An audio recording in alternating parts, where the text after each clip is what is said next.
Kamu kelas berapa? Kelas 3 SMP.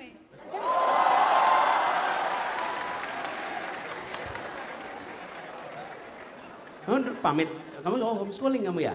Kenapa? Homeschooling. Iya, saya homeschooling. Dan ini disupport sama umi saya. Jadi Mana dia, ibunya? Itu. Ah, Iya. makasih Bu. Namanya siapa? Zia. Zia. Iya. Perkenalkan, nama saya Zia Robina, panggilannya Zia. Usia saya masih 15 tahun.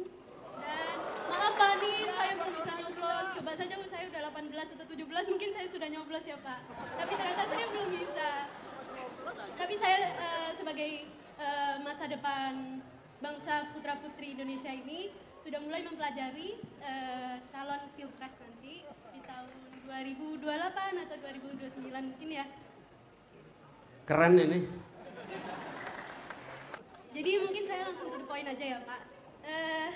Pendapat Bapak tentang kurikulum di Indonesia, kemampuan murid kan tidak semuanya bisa sama ya Pak. Dan kecenderungan anak murid cenderung berbeda-beda. Jika kita kebanyakan di sekolah-sekolah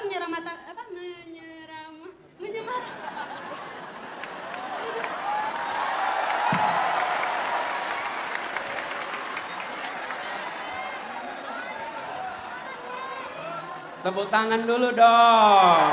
Iya. masih grogi Ini, Pak. enggak, ini keren. Yang mahasiswa kesini belum tentu bisa pegang mikrofon nggak goyang. Betul nggak? Iya. Saya dulu SMP begini, maju ke depan, tanya Pak Jono tuh. Maju ke depan, pegang kertas, bergetar kertasnya. Ini, Zia, ke depan, tenang, pegang mikrofon, ngomong dengan baik. Top kamu, yuk terusin.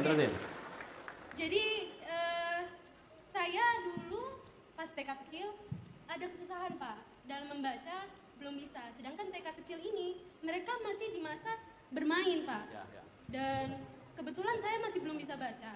Tiba-tiba posisi juga baru pindah dari kota lain ke pindah kota ya. Lalu pertanyaannya? Di situ saya sudah mulai di situ saya sudah mulai dia gini deh Pak, saya karena masih grogi nih Pak. Kadang-kadang tuh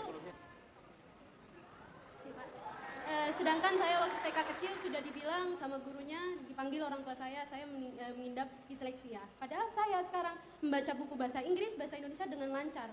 Di situ menjadi pertanyaan, gimana sikap Pak Anies, pendapat Pak Anies untuk menangani situasi ini? Ya. Jadi gini, Zia, coba dikoreksi ya kalau saya salah. Jadi pertanyaan Zia, jangan sampai setiap anak disamakan.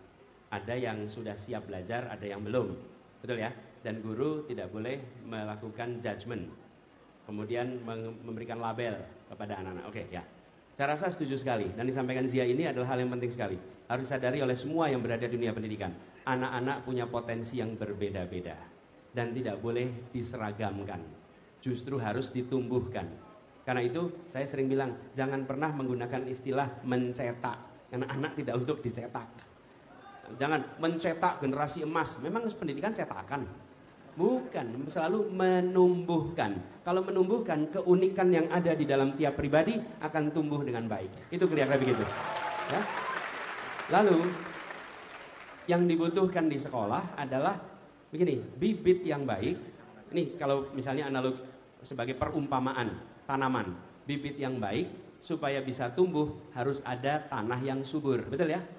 Nah, tanah yang suburnya di mana? Sekolah. Sekolah itu apakah TK, apakah SD, SMP harus menjadi lahan untuk anak itu tumbuh supaya bisa tumbuh dengan baik sesuai potensinya.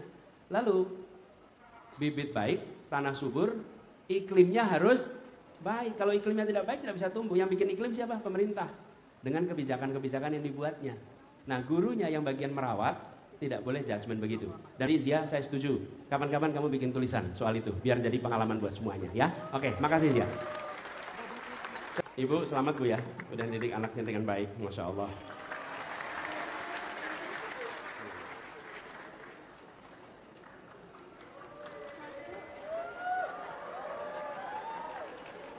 Makasih banyak ya Pak. Boleh dong kasih tepuk tangan yang meriah buat Zia.